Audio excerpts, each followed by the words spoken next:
First, we made very clear to the country, we made a promise to the country that we would rebuild our military. Years of cuts and years of uncertainty have hollowed out our armed forces. You just heard the statistics. They're glaring. Aging equipment, personnel shortages, training lapses, maintenance lapses, all of this has cost us. It has hurt us. Last year alone, we lost 4 times as many service members in accidents and training exercises as we did in combat. That is just unacceptable. We can't keep asking our service members to go above and beyond when we are leaving them underprepared and under-equipped for the fight. With this week's critical funding bill, we will begin to reverse that damage. We will fully fund our national defense at the levels requested by the Pentagon by Secretary Mattis. This will be the biggest increase in defense spending in 15 years. It will allow Secretary Mattis to increase our troop levels, to address our readiness shortfalls, and to upgrade our weapons systems. It will give him what he needs to implement our new national security strategy and prepare us for new and evolving threats.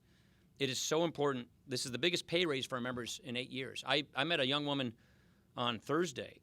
She's a lieutenant colonel in the Army. She had done 6 combat tours. A friend of mine from Janesville is on his way to his 7th combat tour.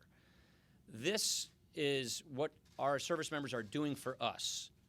And it's high time we respond to them. Give them the pay raise that they have earned over and over again.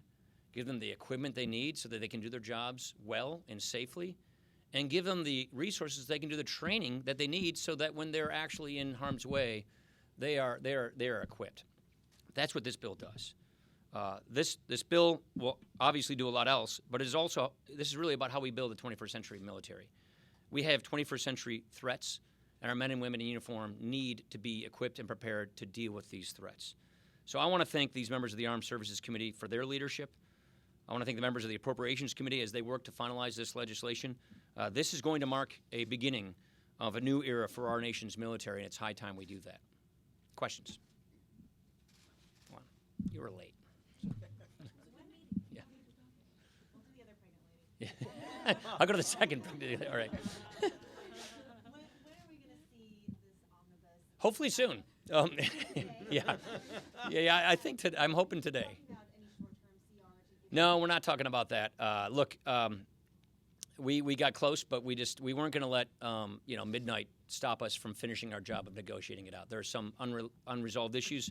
We're working through them while we speak, and we're hoping to post today. Okay, the second pregnant lady. Do you agree with some of your Republican colleagues that the president needs to stop attacking the special counsel and support measures to protect his investigation? Look, first of all, the special counsel should be free to follow through his investigation to its completion without interference. Absolutely.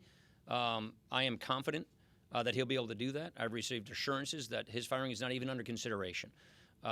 We have a system based upon the rule of law in this country. We have a justice system, and no one is above that justice system. I thought you had your hand up, sorry. Oh, I'm not going to get into that. Yeah. Do you support revealing the names of members of Congress who use taxpayer funds to pay for sexual harassment claims? We think the bill that we passed is the right bill. We feel we had a bipartisan bill that the House passed that was led by Jackie Spears, by Bradley Byrne, by Barbara Comstock. We like that bill. We think that's the bill that should become law. The bill only addresses I support the bill because it was a carefully crafted compromise, and we think it's the right way to go. Andy. What does it say about Republican government that Democrats are getting more money for domestic programs than they ever were able to obtain? Well, first of all, we're pleased with where that domestic funding is going. This bill is not yet resolved, but remember, Andy, we had veterans dying on waiting lists to get care at the Veterans Department, at the Veterans Agency.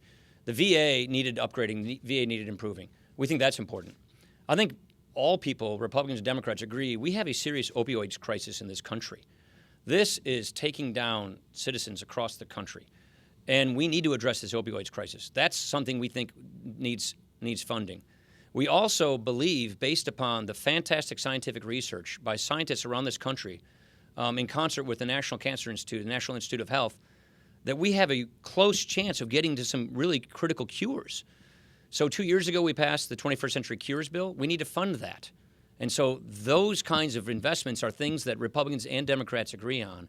And we negotiated a compromise budget agreement because, as we just said here, we really think our military is in duress. We are sending men and women to fight for us in combat, under-equipped, with aging equipment, and they don't have the training they need to do their jobs. What's the fighter pilots are a third of the training they need?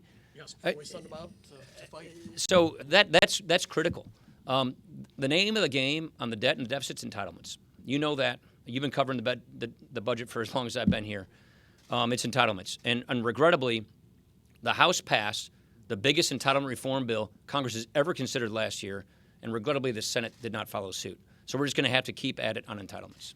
Casey. Mr. Speaker, there's another school shooting this morning. There's been discussion of a bill with broad bipartisan support to fix NICS. Yes. To put this in the omnibus. Why not? That's something we're discussing with our colleagues. And do you think ultimately, Yeah, I think we should do fix NICS. I agree with fix NICS. That's something we're discussing with our friends on the other side of the aisle. Soybean. Where do you things stand on exclusions for aluminum and steel tariffs? And have you heard anything? It's a really good question. I wish I knew the answer to that. As you know, I believe that we should be targeted in our trade approach. There is dumping and transshipping that's occurring with respect to aluminum and steel. That's what we should be focusing on.